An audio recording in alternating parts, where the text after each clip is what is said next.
Hey, I'm Ryan Reynolds. Recently, I asked Mint Mobile's legal team if big wireless companies are allowed to raise prices due to inflation. They said yes. And then when I asked if raising prices technically violates those onerous two-year contracts, they said, "What the f*** are you talking about, you insane Hollywood ass?"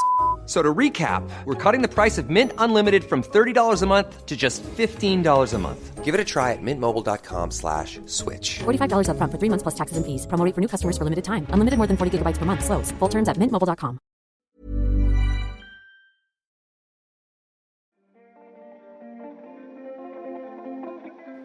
Hey, I'm Julian Morgans, and you're listening to What It Was Like, the show that asks people who have lived through big, dramatic events what it was like.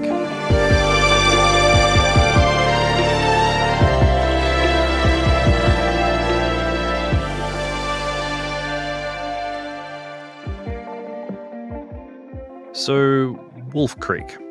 You might have seen it, or maybe you've seen Wolf Creek 2, or maybe you've seen the television series. My point is that it's familiar.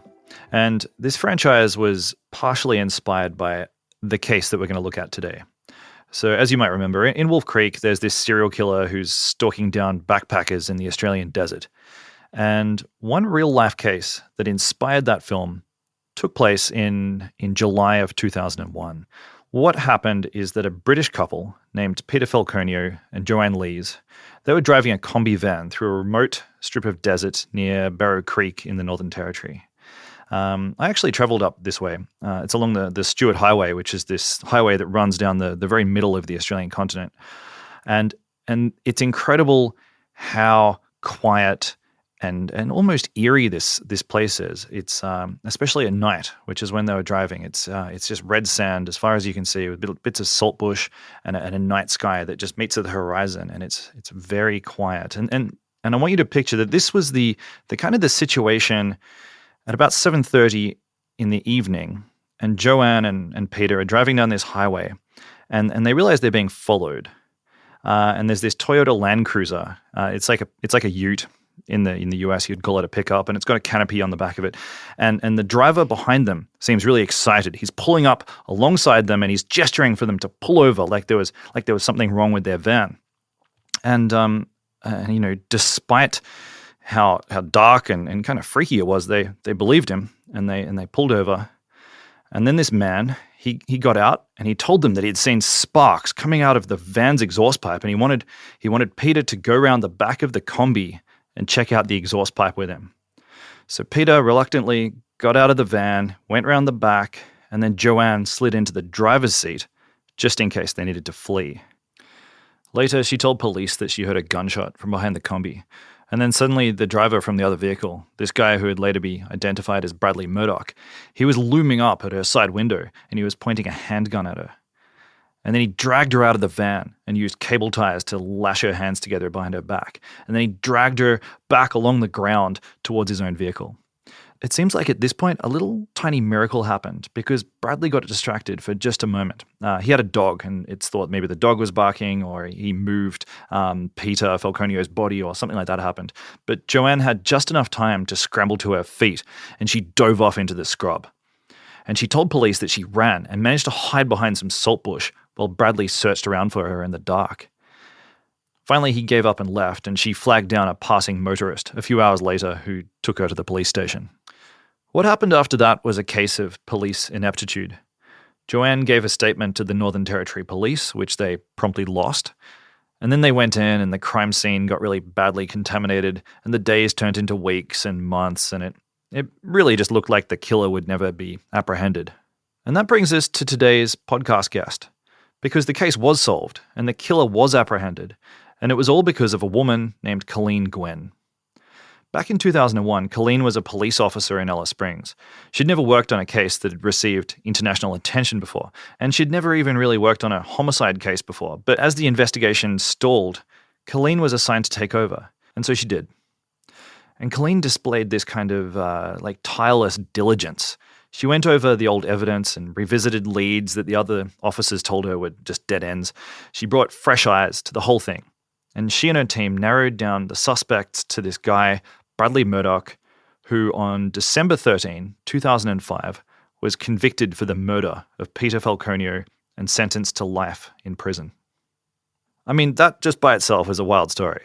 But for Colleen, it was almost a case of history repeating itself.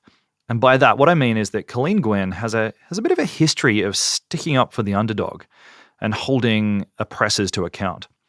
And I didn't really fully appreciate this before I spoke to her. But before all of this happened, before this big tabloidy murder case, Colleen had actually rescued her mother from her abusive alcoholic husband, who was, of course, Colleen's dad.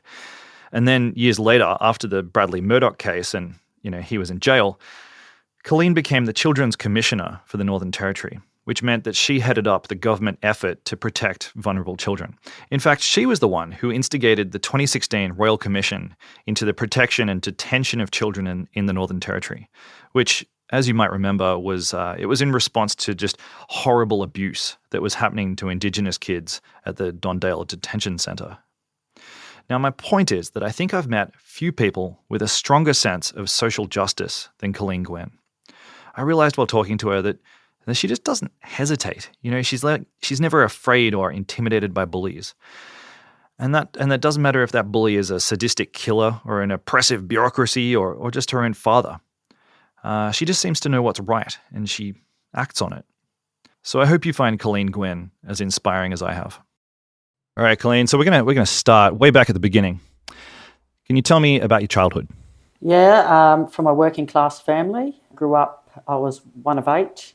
My father was a fisherman by trade, and my mother was not only a mother to 8 kids, but we had some beach shacks, holiday shacks that my mother used to caretake and clean, do all the administration around that. My father would, but both of them were very, very hard workers. My father would often go out fishing for days and come back with no fish. He wasn't the best fisherman. Would you say that you had a happy childhood? A good question, Gillian. I think it's interesting because I often do sit and think about what made me what I am today, and a lot of my memories are not great. A lot of fear, a lot of trauma, a lot of anxiety. But I also got a lot of joy from my siblings. We're all very different in some way. My siblings are actually got great senses of humour. My mother, we got that from our mother. I think that we made ourselves a pretty good life when considering the trauma we experienced at the hands of our alcoholic and violent father. Our childhood wasn't all bad, and we're all pretty successful in our own right and a pretty resilient bunch. But I do think that I've had some struggles because of my childhood. Okay. And tell me about your dad. He was a big man, 6 foot, relatively fit, was a diesel mechanic, a builder, fisherman, very physically intimidating man. Unfortunately, a chronic alcoholic. And the day would always end up with a consumption of way too much alcohol. And then that would determine his mood for that night and certainly determine how we were impacted as a family on any given day.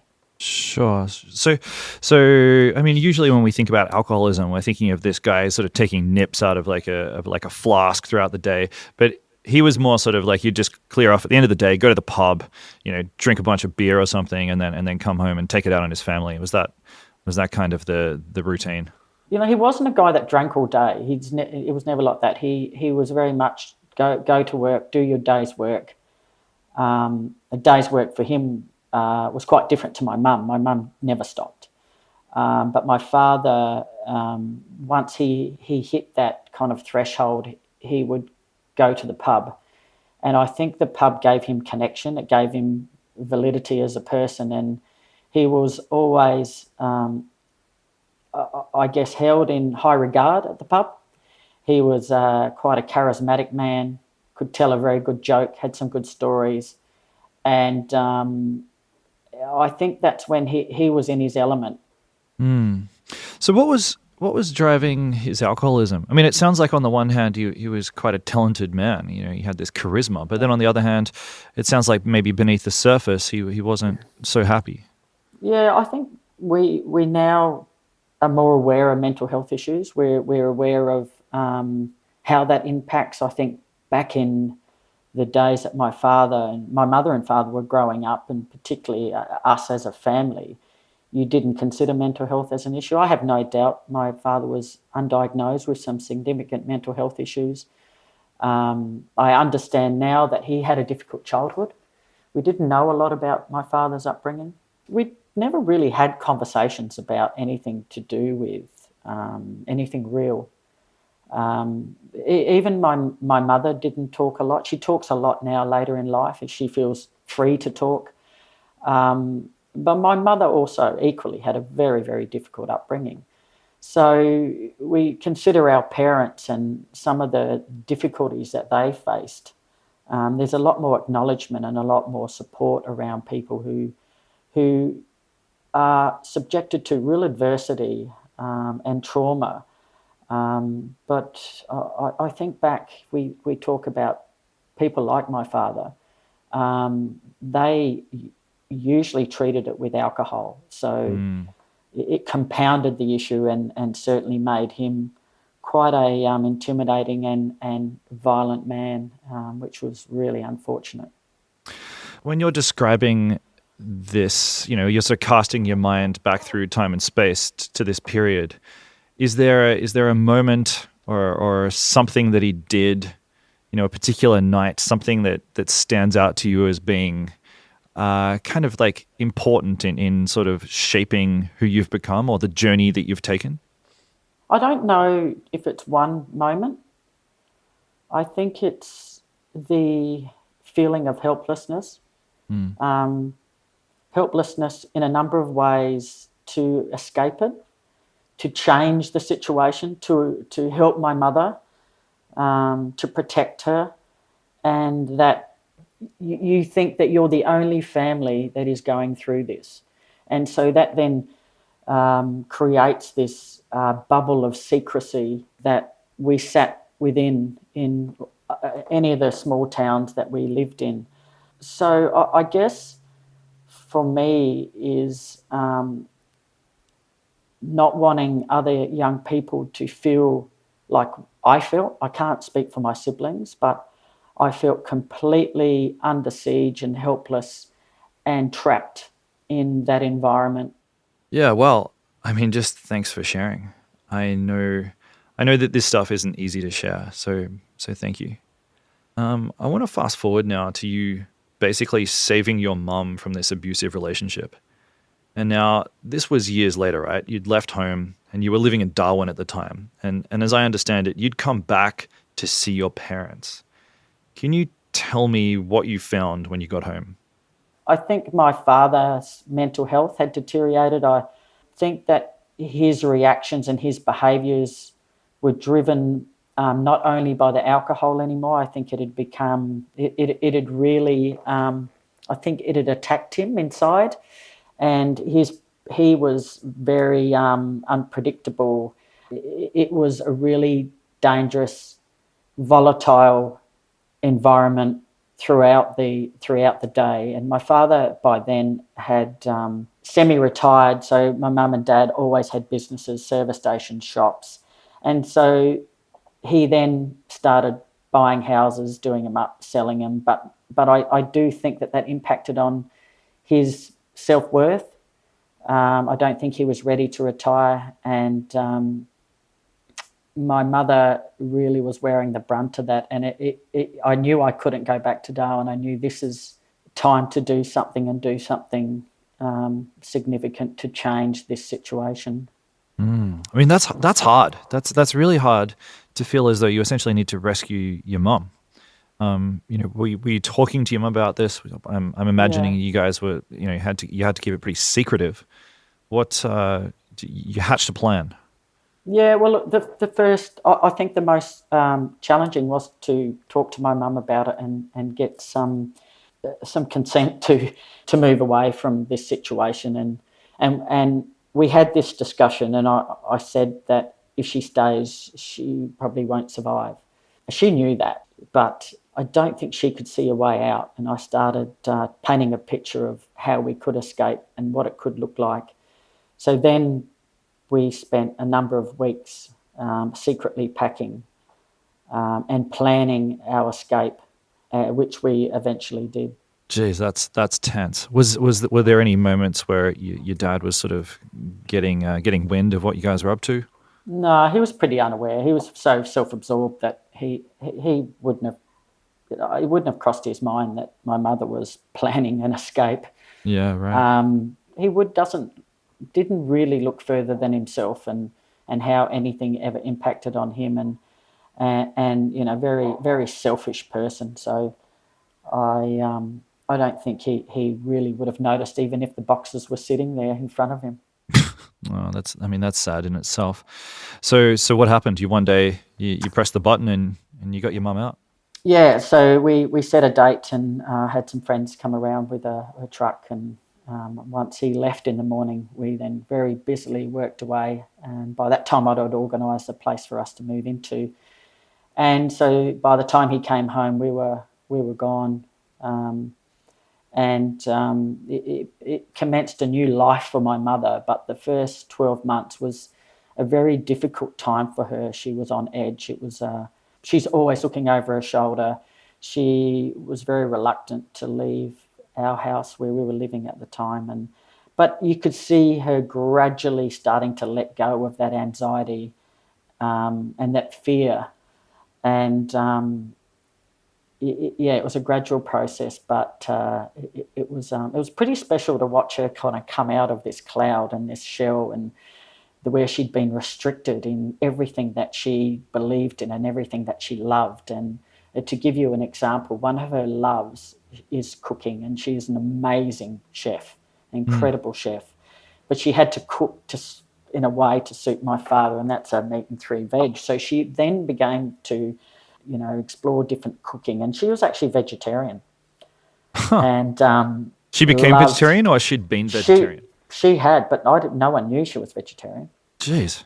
So she started this back with her love of baking and cooking, and so I was living with her, and I remember I ate very well because I was a vegetarian as well. So of course you were. We just started this life, and we were kind of like two mates living together, and we went on a road trip, and because my mother hadn't been able to go and see any of Australia for many, many years, so she always wanted to go to Canberra and see the museums, and that's what we did. We went on this road trip, and so those times were really special for both of us, I think. That is amazing. I mean, like, really, you saved your mom. You and I think it's interesting, reflecting on your career later. It feels to me like that's sort of one of your first early experiences of actually intervening in a situation that you felt was unjust and dangerous, and really it came off. It worked. Yeah, well, it was a big risk, because if it hadn't worked, I would worry about what may have happened. But I do think that decision to leave that day also saved my father to some degree as well. He made some real changes in his life, I understand. He's now passed, but I do wonder if we had done that sooner, what life would have been like. But you can't have regrets, and we got there, and like I say, my mum's 90 now, and still living independently. So quite an incredible woman. Yeah, that is incredible. Yeah. Tell me about how you entered the police force. Yeah, look, I do remember in high school looking at the police as a potential occupation and something I wanted to do. And probably the main reason was no one day would look the same as the next. So, many jobs you go to work and you do the same thing. It's very repetitive and it's pretty predictable. And what attracted me to policing is the variety and the contact you have with people, and the whole... Your life is around solving problems. That's what you do. You solve problems and you help people solve problems. And that's what attracted me to law enforcement. It wasn't about the enforcement part. It was about the service part of what you provide. Yeah. Okay. All right. So what was the first step? I mean, did you sort of just apply? So, I applied while I was living with my mother, I applied for South Australia Police, and I also applied for the Northern Territory. And the Northern Territory came back to me a lot sooner. So that's where I ended up. And in all honesty, Julian, that's where I wanted to be. I felt this gravitation back to the Territory. I was confident my mum was, she was thriving, and she had the support of my other siblings, and she didn't need me now hanging around with her trying to be her best mate. And so I thought it was time I went. And so in 1988, I went back and joined the Northern Territory Police. Okay. And what was that like? Yeah, it was a pretty heavy 6 months, to be honest. And the training, I found that really quite intensive. But I knew right away that it was the occupation for me at the time, and I knew I was doing it at the right place. I had this love of the Territory and everything that came with it. I love the people. I love the cosmopolitan type of community, the proximity to Asia, the Aboriginal community. There was something that I loved about the Territory, and to be a police officer here, which is a really important role. You're given so much responsibility and so much trust. I felt that was the role for me. Let's get to the true crime aspect of this show. Do you remember the first time that you heard the name Peter Falconio? Yeah, I do. I was at home. At home, 11 o'clock on the 14th of July. And I was called and asked to come to work because there had been an incident where a man had been abducted or killed, and a woman had escaped. It was her partner, and she had escaped, and she was now talking to police and describing what had occurred, and that was when the name Falconio was mentioned to me. And do you recall your first reaction? Were you skeptical? Were you amazed? What did you feel? No, none of that. Nothing really ever surprises me about what the potential is. I think when I got to work and I understood the level of what had occurred, and having relayed parts of Joanne Lee's account of what had occurred, I then became quite concerned. It was not the run-of-the-mill in the Territory to have this sort of crime being committed. And I was also aware that the first 24 to 48 hours was very critical in terms of identifying the potential offenders and catching them, basically, and also the treatment of the victim in ensuring that her welfare is well looked after, and we have an accurate and detailed account of what had occurred. Okay. And what happened in those first 24 hours? Some police had already been dispatched to Barrow Creek to speak to Lees, and by the time I'd arrived, they had started a discussion with her, and I guess that was the first error that we made, is we didn't have anyone experienced on the ground to ensure that the interview was done in a probative and appropriate way. Sure. So was the interview actually conducted on site, or they brought her back to the police station? No, the first interview was conducted at Barrow Creek. Okay. Yeah. So she'd have been in a horrible mind, like her mental state should have been all over the place. Being questioned just immediately right there where it had happened would be fairly traumatizing, I imagine. Yeah, look, it's not uncommon. You do need to get an account pretty quickly because you have an offender on the run. And so you need to understand what's occurred. Not to any great detail, but there are certain things that you need to know. So then you can formulate an immediate response, and to ensure that your response is targeted in the right area, because, as I said, you do not have much time. The longer this goes on, it does reduce your ability to be able to identify and locate the offender quickly. Okay, right. And my understanding was that the police work initially was fairly sloppy. Can you give me your perception of that? Yeah, it was shabby. Shabby. Yes. So the interview with Joanne was not done with any great structure. The actual first account of what she told us was lost. It was And lost. It was yeah, just they lost the statement, which I was to learn later on through Joanne Lees when I re-interviewed her. Also, the crime scene was contaminated, and fortunately, we were able to work around that and still present a very, very good case. wow. But Pretty serious impediments.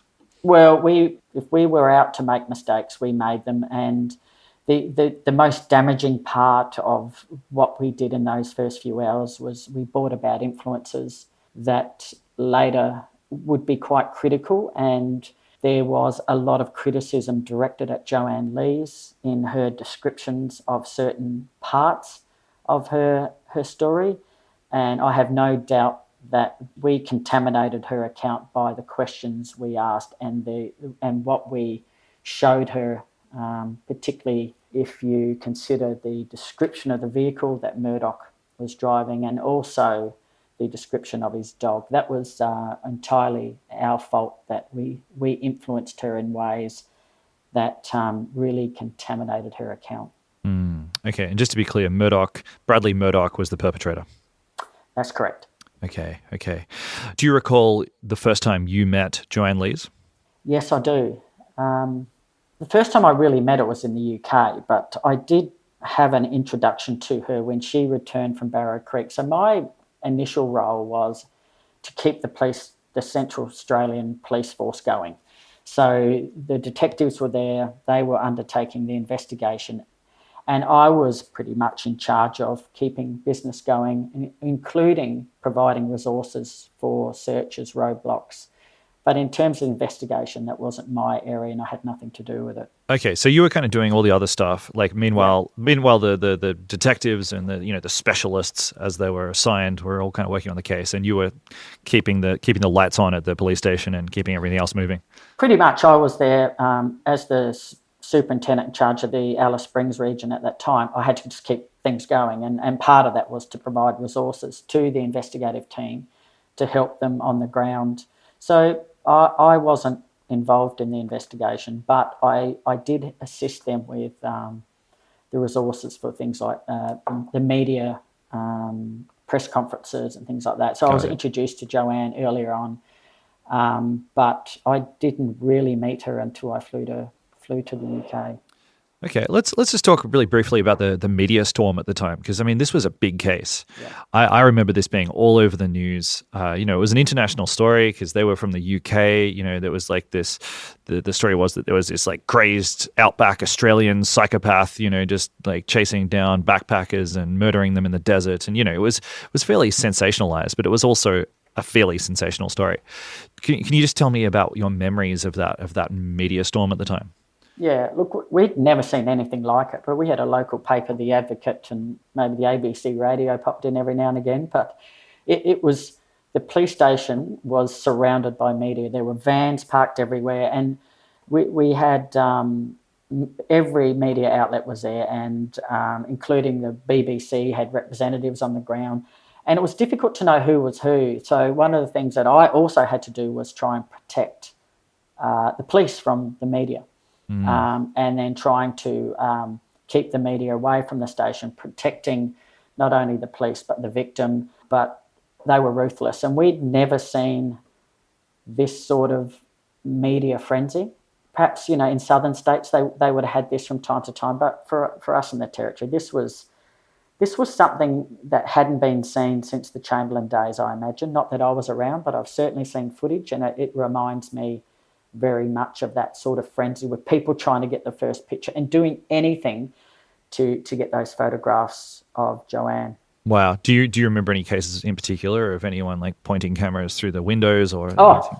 Look, what happened very early on in the piece is we had the media get into where Joanne was staying, and starting to talk to her direct about her story and her account. And here, so I get this phone call at home, this is what's happened. And so I'm reeling off all these major media outlets and no, it's not them. No. It was actually the Advocate in Alice Springs that got the scoop. So we had a bit of a laugh about that. The good old, I think it was Mark Wilton from the Advocate. So we thought that was pretty funny at the time. But yeah. You'd have probably seen Mark down at celebrating at the pub later that afternoon. Yeah, he was pretty happy, but unfortunately that did cause a few problems as well because it kind of got misreported, and again it contaminated the story and it put a lot of mistrust, and it wouldn't have been so damaging if it wasn't that the attacks and the mistrust was all on the victim, Joanne Lees, and that made it difficult not only in getting the public to help, but also later on during the judicial process where there was this mistrust of her account. So we had to work very hard on changing the public perception of Joanne. I remember there was this very famous interview that Joanne initially did where she was wearing some T-shirt that said "cheeky monkey" across the front of it. Yeah, that's our fault too, yeah. Yeah, tell me about that. So she didn't have a lot of clothing with her because that was all in the combi van, and so we had to get her some clothes, and someone went shopping with her, and that's the shirt she came back with. And you would have thought that maybe the advice was that you're about to go before the world's media. It's probably not appropriate to have "cheeky monkey" written across your chest. And that's what they went with. And I remember just sitting there cringing and thinking, where's the advice coming from as to, how that would appear, the perception of that. And yeah, that played out for many years and still does from time to time, and that did a lot of damage because it kind of bought into that whole, she's flippant, she doesn't care, she's involved, look at her, she's wearing a cheeky monkey T-shirt, how serious is she? Yeah, and it was just, we just made so many mistakes and really let Joanne down, I think, in our advice to her. Okay, so how were you assigned to the case? I mean, you were kind of, it sounds like you weren't sidelined, but you certainly weren't central to it. How did you get brought into the fold? Well, I wasn't in the crime area. I was in the operations area at the time. We had a new commissioner came on board.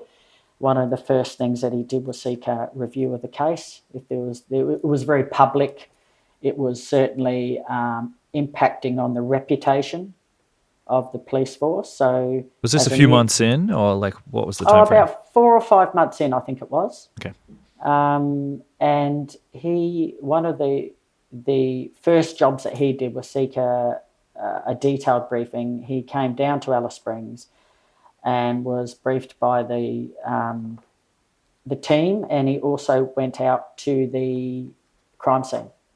Okay. And then for a couple of weeks later, I received a call that I was being promoted to detective superintendent, and my first job was to take over this case. How did you feel being told that, hey, Colleen, this giant, scary international media circus is now your personal responsibility? Look, it was really mixed emotions at the time. I had deliberately distanced myself. Everyone talked about it. As you imagine, it's 25,000, 30,000 people in this town, and we've probably got 20,000 people there just watching what was going on. People visiting, and whatever role they had, it really did expand the population of the town for a long time. So I think initially I was a bit daunted, in all honesty. I didn't know if I had the experience or the knowledge to really do this. And so I was feeling a little bit anxious about it, but the only way that I would fully understand what I was about to embark on was to read everything I could. And that was many hours reading, and then understanding where we were at and what we needed to do. And then I think within 2 weeks I'd made some significant decisions about how we were going to go forward. Okay, so walk me through that reading process. I mean, I'm seeing in my head now this like sort of montage sequence out of a movie where you're up late at night and reading books and, you know, sort of drawing up maps on your living room wall. Like, what were you reading? What were you learning? You were sort of like reading the various statements given by the...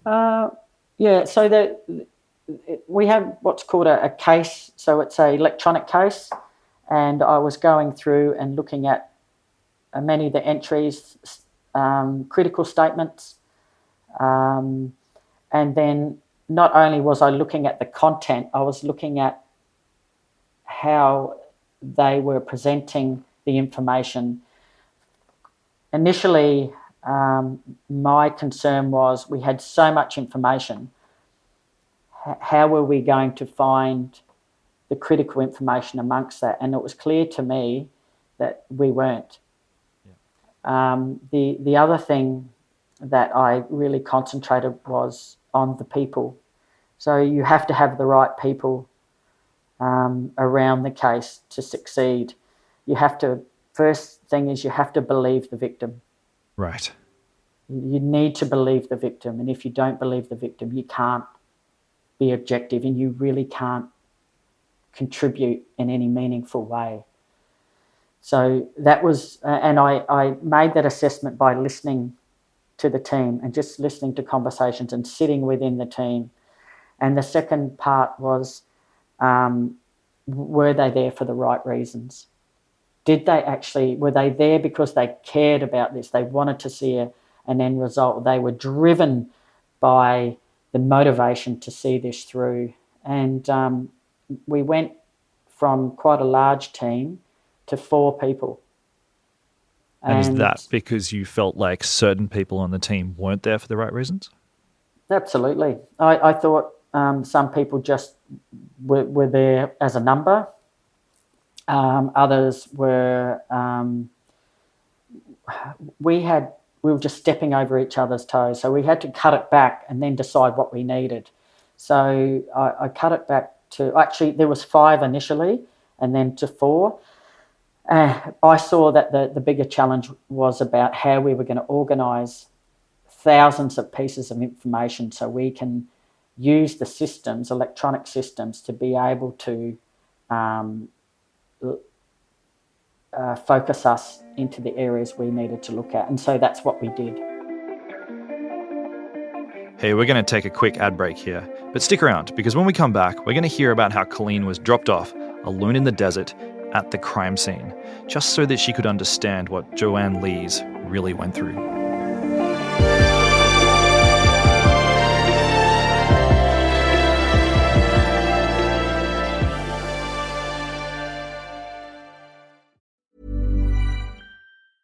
Hey, I'm Ryan Reynolds. Recently, I asked Mint Mobile's legal team if big wireless companies are allowed to raise prices due to inflation. They said yes. And then when I asked if raising prices technically violates those onerous 2-year contracts, they said, "What the f*** are you talking about, you insane Hollywood ass?"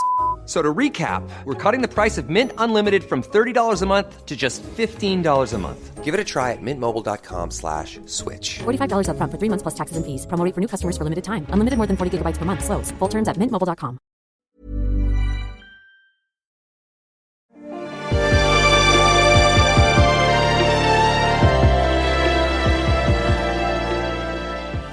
So I'm imagining at this time, you're looking for a man. You've got a description of the perpetrator, but you've got a vast area in which he could be.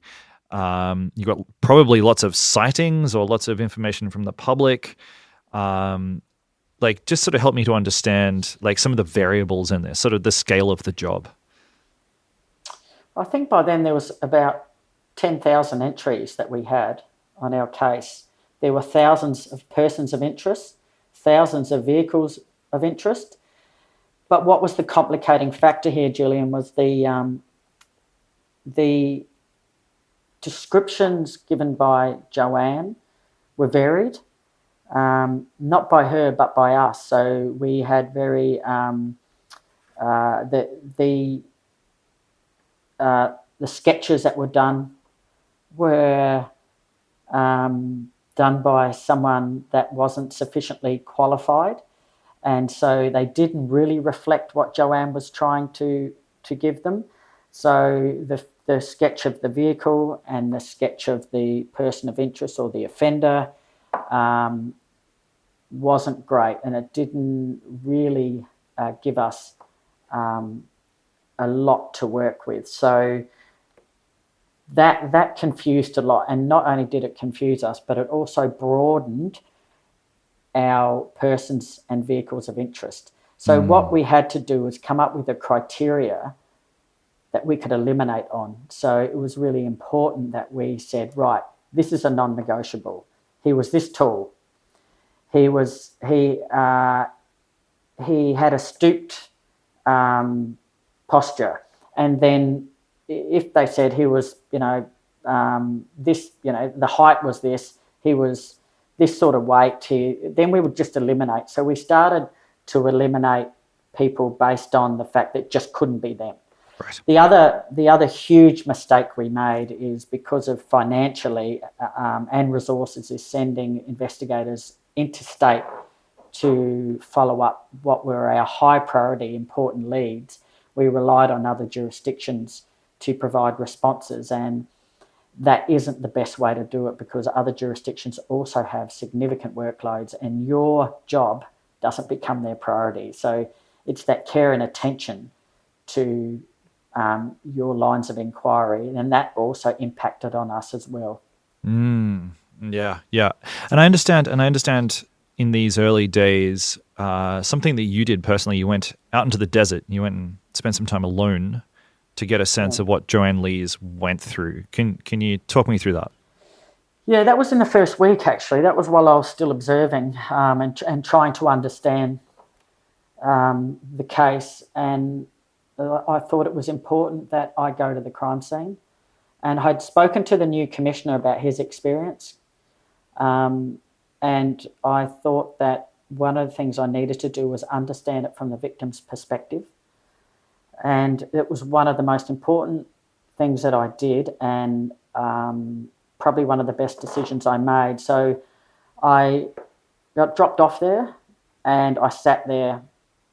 So I went there about the same time, and I sat behind the bush for a number of hours and just listened to the sounds, and just to see and understand what it was like from Joanne's perspective. You can't emulate that situation exactly how it was, but you can come pretty close to it. And it's quite incredible how quiet it is. And when I was being picked up, and I told them to drive many kilometres away from me, and 5 or 6 kilometres away, and then listening to the car coming back to pick me up, I could hear, it was incredible how clear that sound was and how you could hear everything. And it made sense what Joanne could hear, the scraping on the road, all of those sounds that she could hear. The fact that she was in a state of panic, her anxiety would have been so heightened, and she was bound, keeping still, and then to be able to give the account that she gave was absolutely remarkable.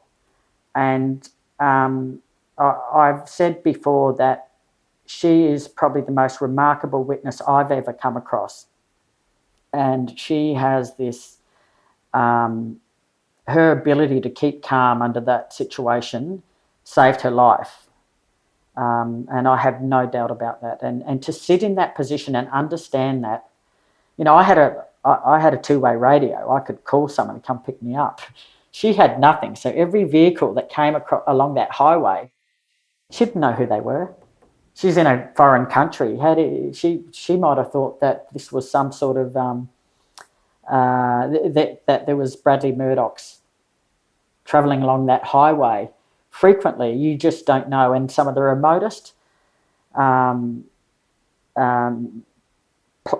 country in Australia, in a foreign country, I don't know about you, Gillian, but it's a pretty intimidating, daunting experience. No, it's nightmarish.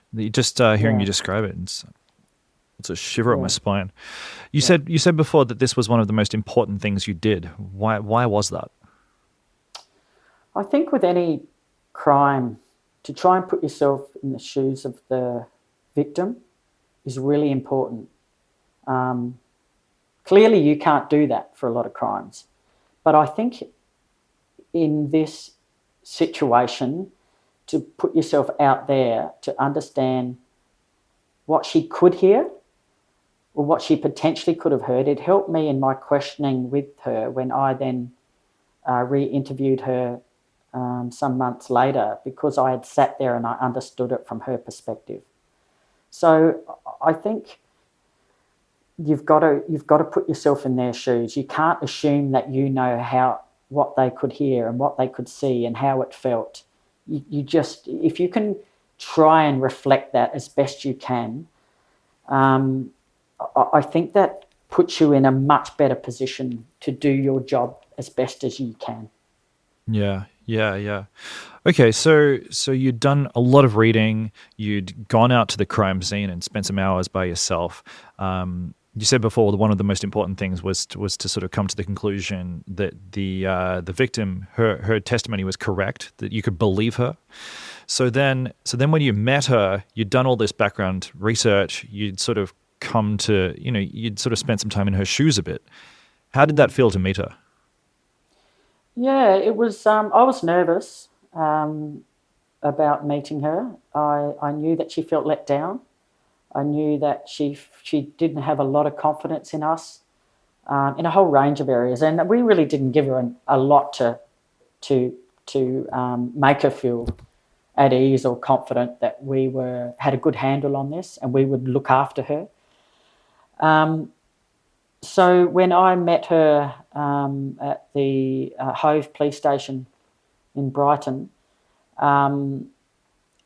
I was a little apprehensive myself, and it was a difficult first 30 minutes with trying to, I guess, regain some trust in Joanne, and it was just a matter of her and I getting to know each other.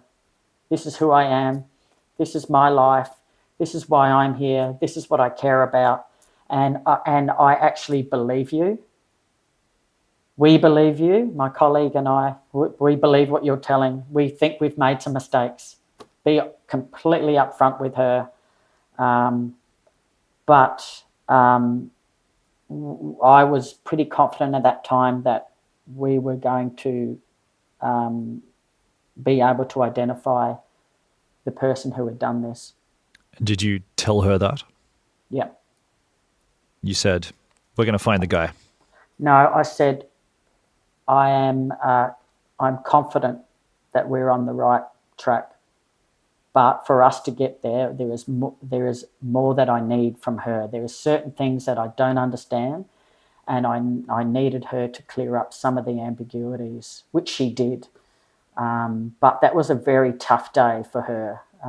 I talk about it being tough for me, but I didn't live this. And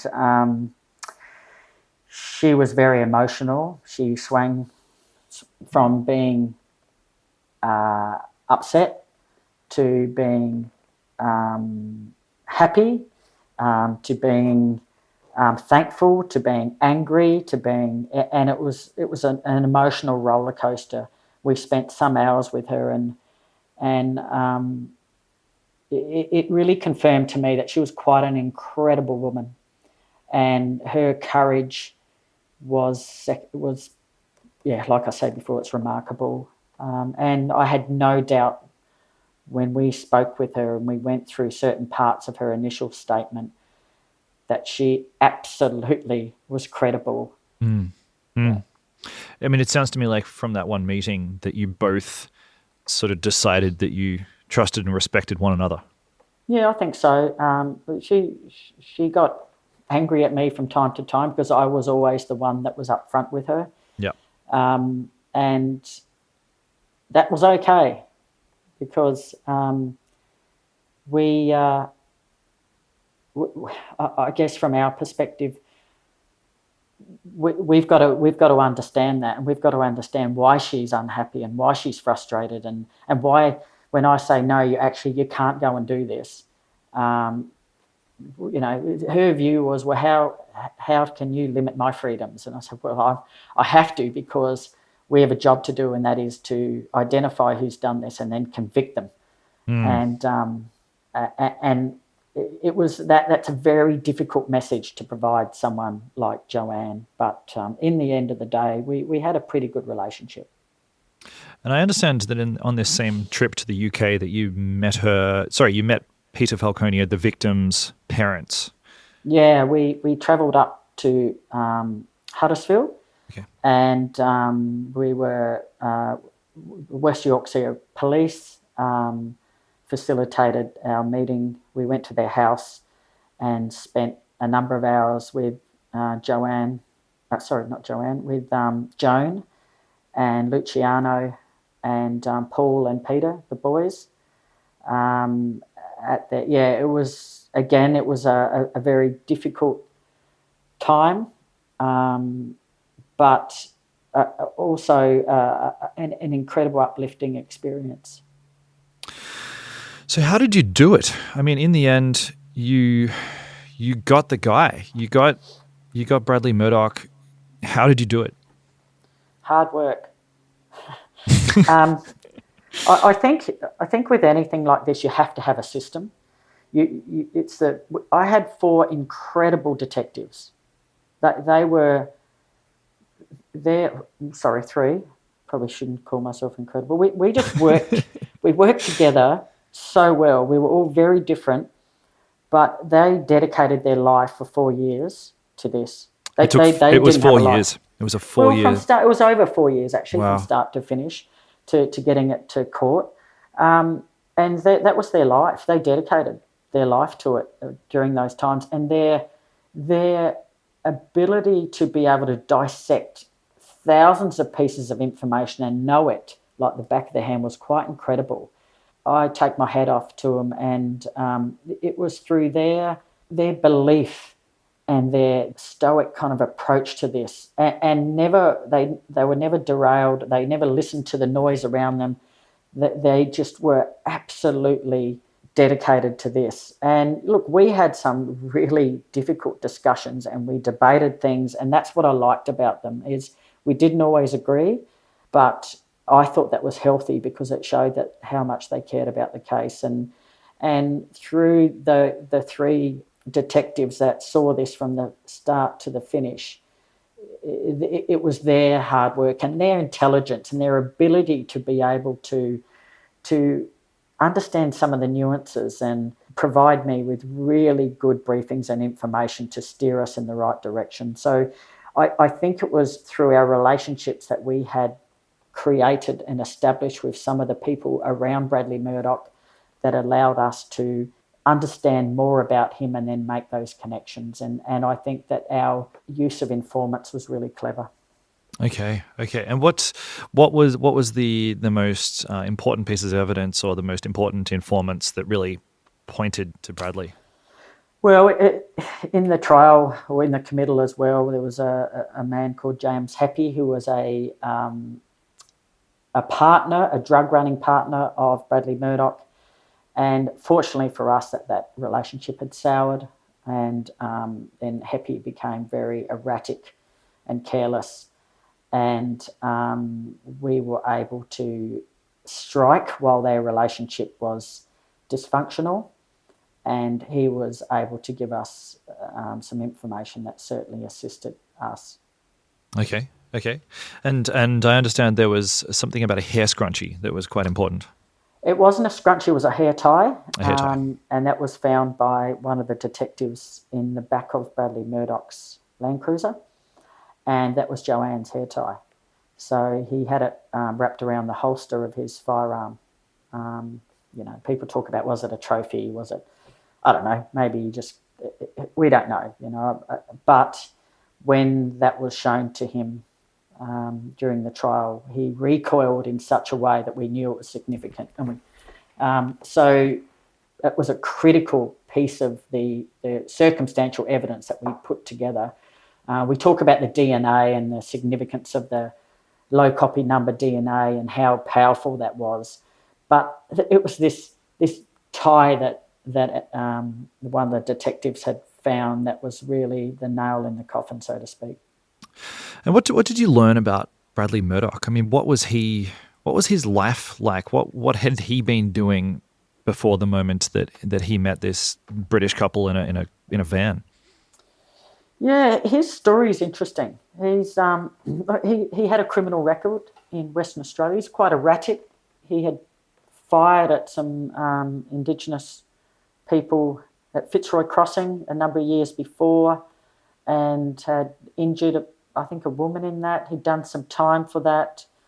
He had also been a member of the Gypsy Jokers, or organised motorcycle gang. And if you know anything about OMCGs, they are a very tough group. They are known to be very violent, aggressive. However, Murdoch was asked to leave that group because they thought he was a little too dysfunctional. So wow. That paints you a picture of Bradley Murdoch. He's a very intimidating man. He's a bit of obsessive compulsive. He's very clean and tidy. Would have a place for everything and everything in its place. He'd have everything put in certain areas where he lived, where in his cars he would. If he was fixing a car, he was a diesel mechanic by trade. He would have a piece of carpet he would stand on. He had some kind of strange idiosyncrasies like that. He had many dysfunctional relationships, mostly with prostitutes. He had some very loyal followers. He would supply drugs to people who I think maybe in return for their loyalty. He travelled a lot, so he was a drug runner for many years, and so he didn't stay in one place too long. He was on the road a lot, and in doing that, he was a big user of amphetamines, cannabis, drinking coffee. He would everything. He would just fuel himself to drive many lots of hours. uppers. Yeah, and he was a real bushy. He knows the I guess Central Australia like the back of his hand, and he had driven all those little roads, and he knows the country. He's a real bushy, and he would be able to survive a long time in the bush. So if he went missing, I think we would have struggled to find him. Wow. Yeah. Do you know, was this his, or do you suspect that this was his first murder, or had he a bit of a secret hobby sort of in the past? Look, I think one of the things that we as a team turned our mind to is that he was responsible for other deaths, other murders, missing people. The reason why we thought that was he was very organised, very methodical. The making of the manacles and practising that art and how he went about doing that, and we have no doubt that he followed Peter and Joanne for some time, and he strikes me as someone who has done this before.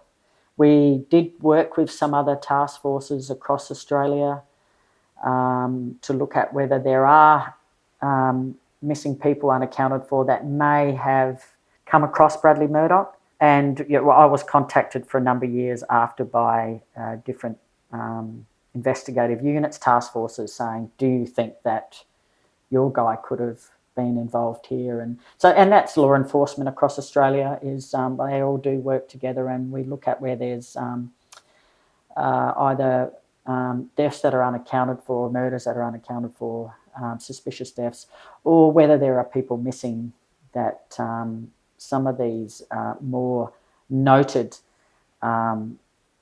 offenders such as Bradley Murdoch, could they be responsible for more than one? And my sixth sense is yes, but I have nothing, only really base that on his behaviours and his actions and the way that his premeditation, and it just, I find it hard to believe that he's only done this once.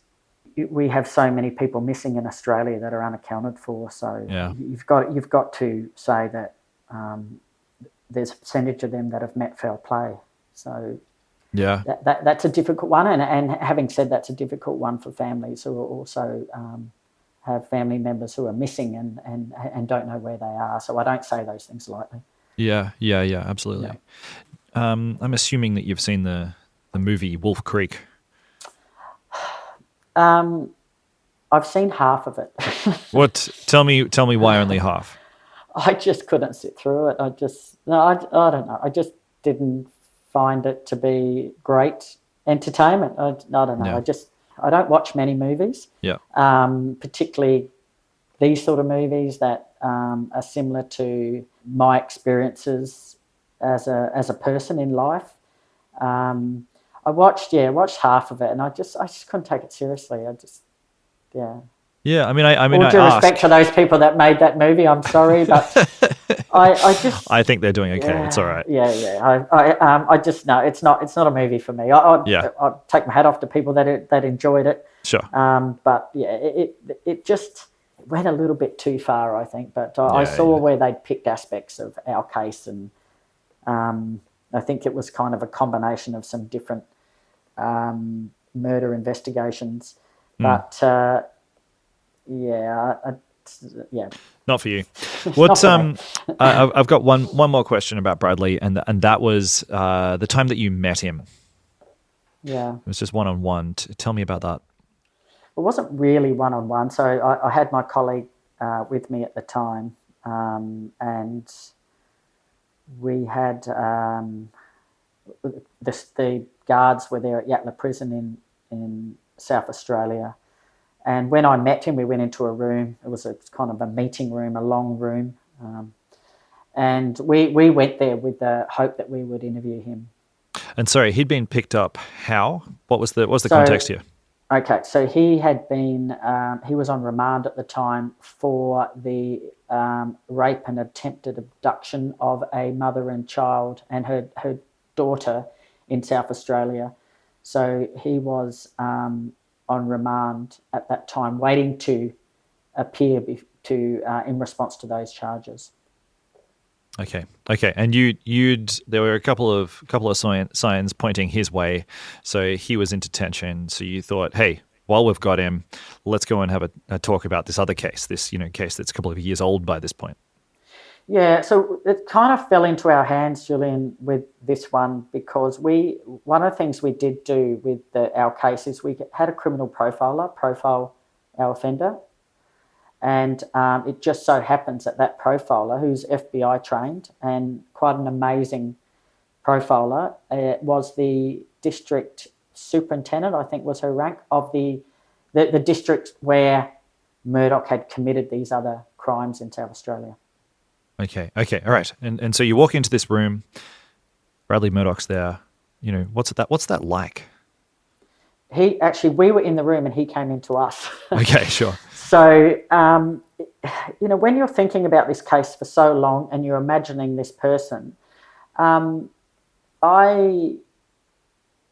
he looked exactly how I imagined. He behaved exactly how I imagined. And the first thing I noticed was his hair and the description that Joanne gave us, that he had these kind of shiny flecks in his hair. And I thought that was really interesting, and it stayed with me. And I found myself kind of looking around as I was just in the community, looking to see if anyone has these shiny, just to see what she was talking about. And as soon as he walked in, I saw it. Wow. So it's kind of these grey, shiny bits. And it's very distinctive. So, again, credibility to Joanne Lees. How do you pick up on that? Yes, so, you're in a life and death situation. Yeah, I noticed that. His hair was very short, and he tried to intimidate me. He stood very close to me, was raising his voice, and as he was raising his voice, you could feel his spit on my face. But I was very mindful of not letting him win, and I kind of stood there and didn't take a step back. And my colleague, my male colleague, he stood to the back of the room and he kept looking at him because he's the one that he wanted to deal with. He didn't want to deal with me because I think for him, women have a certain role in life, and it wasn't to interrogate him over this. I won't say anything more about that. He's old school. But he's very old school. So it was our ploy to put me up front. He was very unhappy with that, and he kept looking at my male colleague and wanting to answer him because he felt more comfortable like that. So we talked for some time, and he kept raising his voice. He was clearly frustrated, and for us, we believed straight away that he knew he was in, that we had a lot on him. He knew he was in strife. I've heard you previously say that in this moment he sort of reminded you of your dad. Yeah, very similar way of communicating, very similar stature. Even so much as that frustration translates into the raising of the voice. And yeah, he there is a photo that went around for some time of our task force bringing him back when we extradited him from Adelaide to Darwin, and he's in the on the escalators at the Darwin airport, and there's a photo where he's turning to one side. That could be my father. And my siblings have said, "Don't you think he looks like our father?" So, it's interesting how things come back. Yeah. But yeah, and I guess that the thought of him being similar in nature to my father was quite a disturbing thought for me at times, but not so much that it derailed me. But it's interesting how things come back around in your life, and there's a lot about Bradley Murdoch that's similar to my father, but I'm pretty sure my father's never killed anyone, but thank God. Sure. But both diesel mechanics. My father was very much about. He was a bit obsessive compulsive as well, so it's interesting. It does feel to me like this sort of moment of serendipity, this sort of like cosmic poetry in which you save your mom younger in life. Later in life, you put this man behind bars who sort of reminds you of your dad somewhat. Did this feel very apparent to you at that time, or has it sort of become this thing that you've thought about later? No, well, initially it was apparent to me that he looked a bit like my father. Yeah. And I didn't think a lot about it until later on when I've reflected. Yeah. You have those moments of reflection. You think about your life, and I've had to do a lot of that in the last 12 months. I've had a lot of reflection.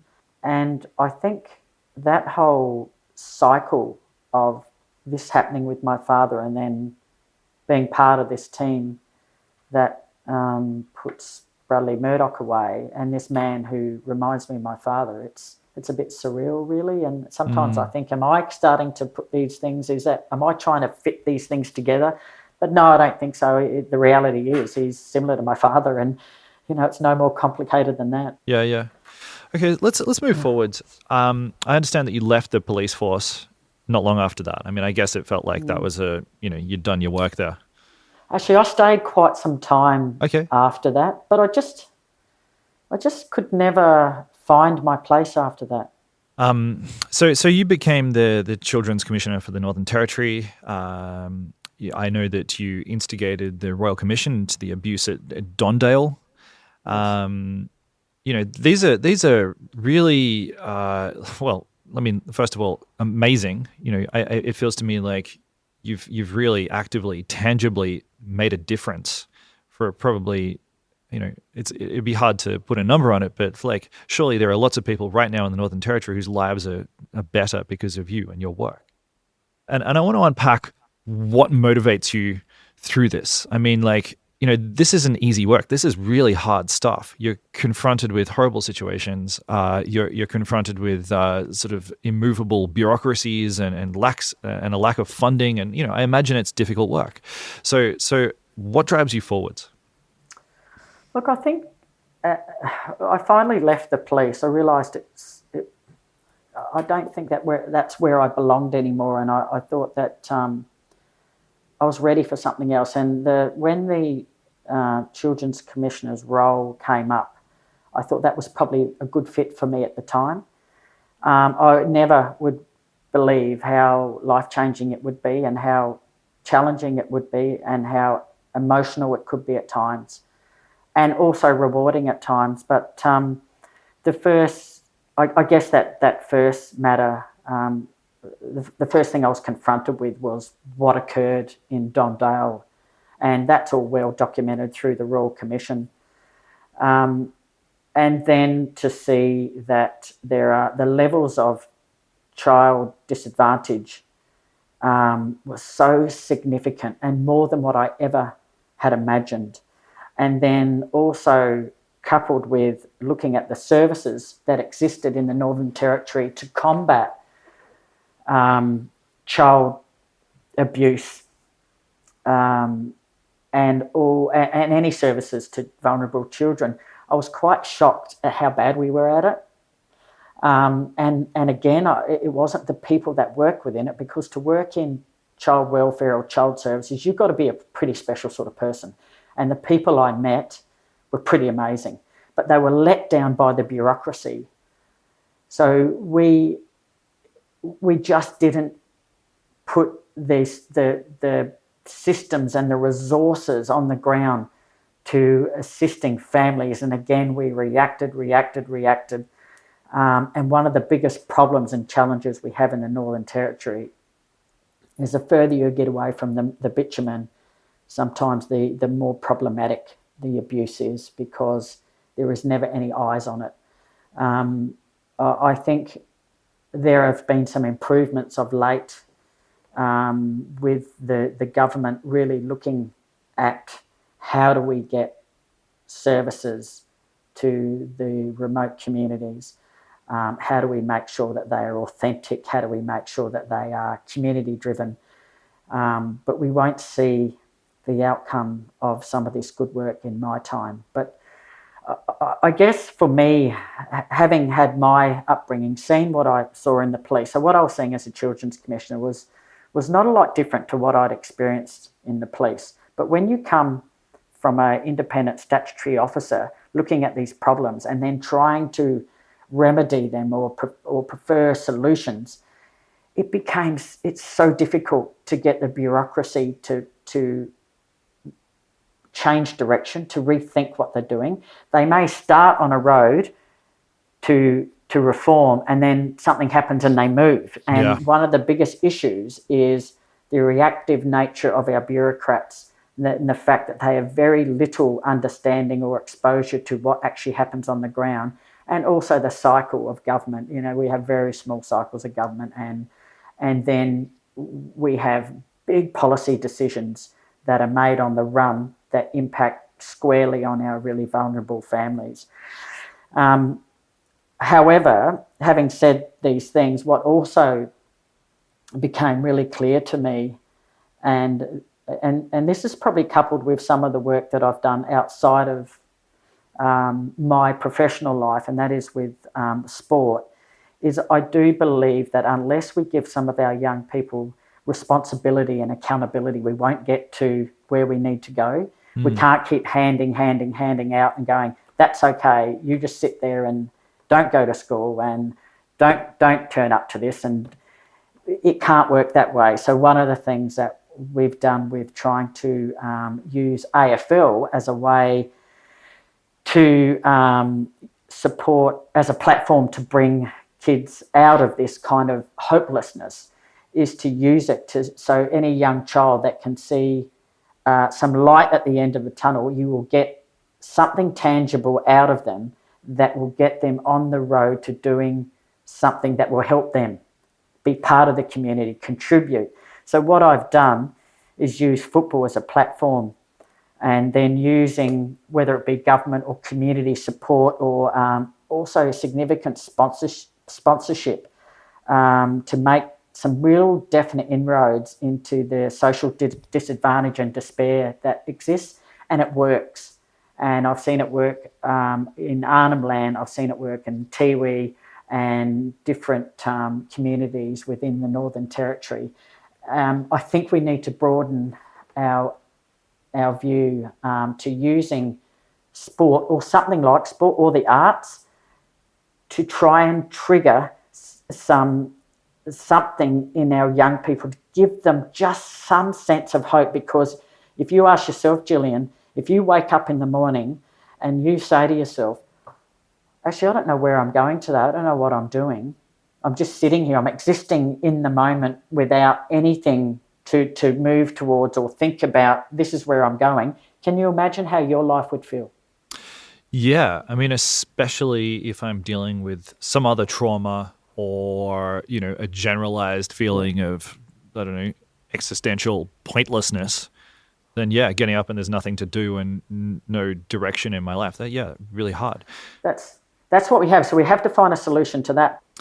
I'm really interested in this idea of, and I'd love to get your thoughts on the notion that a lot of suffering in the world, be it the suffering that you see amongst Indigenous communities in the Northern Territory, or suffering that maybe you felt as a child, is at the hands of aggressors who are fundamentally evil or fundamentally, wrong-headed in some way.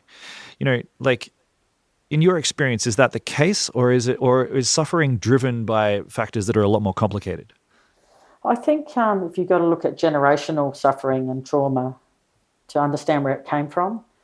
So you look at so I've been here long enough now to see some different generations. So the young kids that are offending or require child protection, their mothers also did, and so did their mothers. So you go through these generations and it self-perpetuates itself. And I guess that's where this whole intervention, right, at this point in time, we're going to have a different future. We're going to intervene here and we're going to change this trajectory, and so this doesn't continue to happen.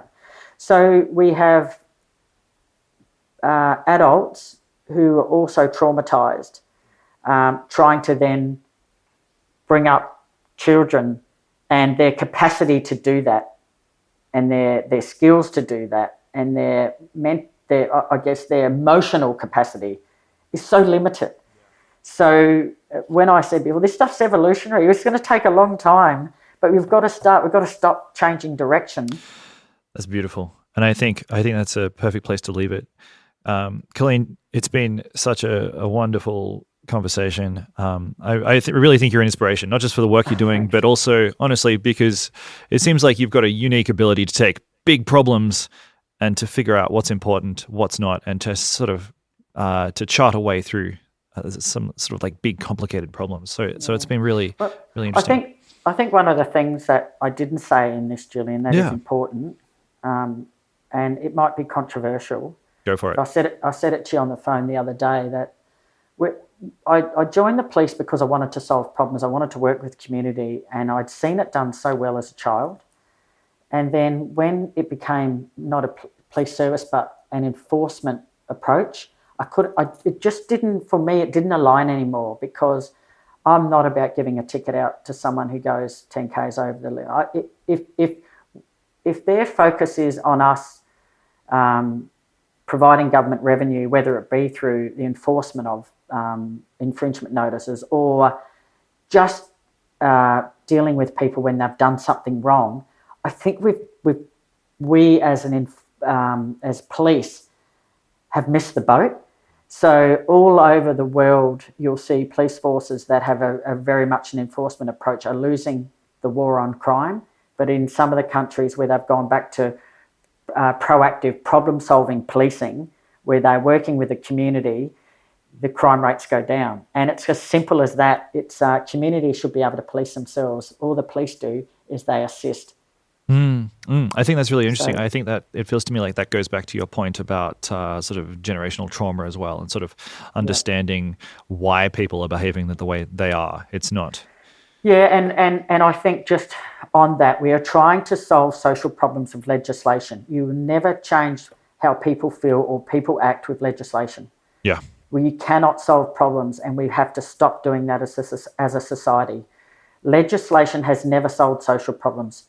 And it's people, it's champions, it's trying to bring people together and translating it into language that they understand, not our language. And that's our interview with Colleen Gwynne. If you've enjoyed this episode and you're thinking, hey, I got something kind of similar, a story with some twists and turns, then please get in touch. We're always looking for story suggestions or feedback or whatever it is. So hit me up. I'm Julian Morgans on Instagram and at MorgansJulian on Twitter. Today's episode was produced by Rachel Tuffery. It was edited and mixed by Jimmy Saunders, and he also did our theme music.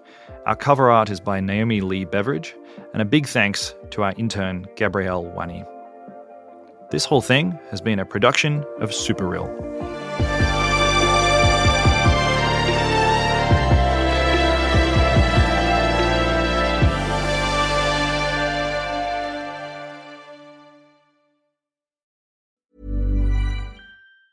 Get ahead of postage rate increases this year with Stamps.com. It's like your own personal post office. Sign up with promo code PROGRAM for a 4-week trial plus free postage and a free digital scale. No long-term commitments or contracts. That's Stamps.com, code PROGRAM.